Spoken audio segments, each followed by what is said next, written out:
You might know Elden Ring as Game of the Year. Allow me to explain how evil the game Elden Ring truly is. This game is the definition of the Thanos meme, a game where after 200 hours you still won't understand a fraction of the story. Understanding one story often allows one to change it, but when you're someone enjoying this franchise and live like Asmongold, maybe ignorance is bliss. From my recollection, I have spent 200 hours fighting horrifically deformed humans. If anything, it allows people to live out their darkest fantasy. You're called Tarnish, a foreshadowing of what you will soon become as you enter a world where many people will not overcome the challenges they face. Many of you will embark on the hero's journey only to continue on the downfall, a striking similarity to my actual life. This is why the true way to play is to start as a wretch. That's right, many aspects of this game are a horrific reminder of who you truly are. There's even a distinct reminder that falling for a woman's embrace is a sign of weakness. This might not be evil, rather good advice. No one talks about how many people with Alzheimer's have the pleasure of finding out each morning their wives are no longer with them.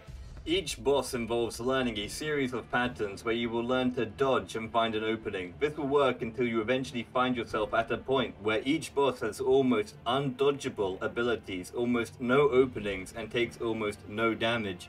You become reminded that there is some adversity in life that you will simply never overcome. In this world, you will see white phantoms, a reminder that you are not suffering alone, but also a reminder that after, despite this collective suffering, you will not be coming together. A clear reminder of recent politics. Instead, they leave messages you will soon realize you wasted hours of your life reading. At first you'll think, oh, I'm about to receive some advice, something inspiring, something great, something useful. Instead to find people just write stupid things and even stupider people upvote it.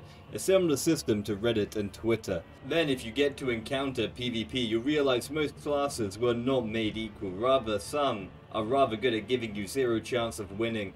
These people go online, find the best build, then spend their entire time using the meta upon unsuspecting people. Or you'll join a world where the person you want to fight is hiding in a spot you'll never reach. You'll soon realize you joined an AFK PvP farm and you've been trapped until you either leave or someone else joins to protect them and kill you. That's right, in a game of exploration, discovery and learning and adventure, many just go on YouTube to find the perfect build, XP farms and locations, essentially destroying the primary reason to play this game. And why?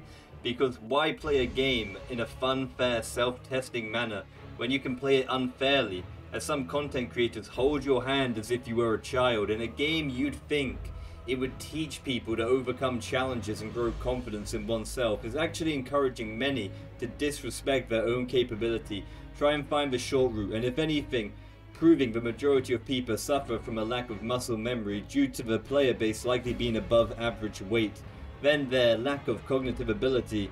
Overall, this game truly does expose the flaws in your psychological makeup, and you'd be surprised at how flawed many people are, roughly 99% of the player base. You'll soon realize the boss progression is worthless. Some bosses are quite simply weak, useless, and a waste of time, while others will batter what remaining confidence an Elden Ring player has out of their character, leaving them diminished, worthless, and hollow. I know correlation does not equal causation, but I'd argue mental health has been rising ever since the Dark Souls franchise was released.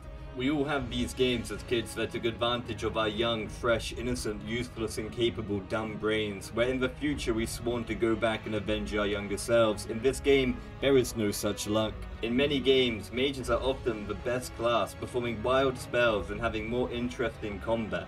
Imagine my disappointment when all you do is throw some pebbles to then throw some rocks until eventually you just stand still firing a laser.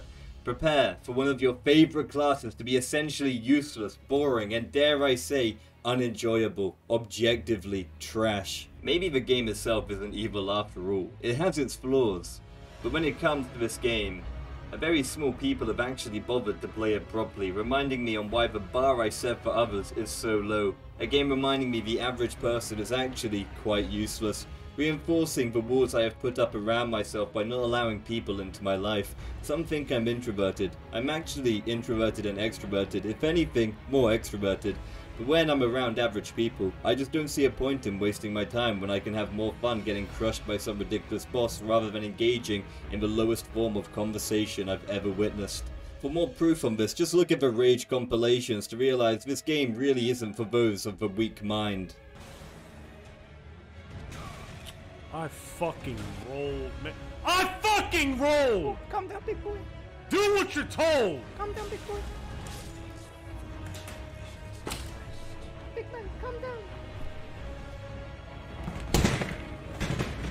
In fact, the clip is a reminder of how people try to look the way they wish to be perceived, masculine, competitive and powerful, when in reality they're whiny, annoying, complainy, and overall, going gym will not build your brain any stronger. Psychologically, you are a tarnished one. Or you just fake your rage because you saw someone do it and seen a popular clip. He's strong, and he could combo them. That is not fair. That fucking combo is not fair. Guys, be honest. Am I even supposed to be here right now? No, please kill yourself. Imagine lacking so much character you must fake rage. I'll be honest, this world, this life has made me incredibly numb. After 20,000 hours of League of Legends, I've truly lost all that remains of my emotion.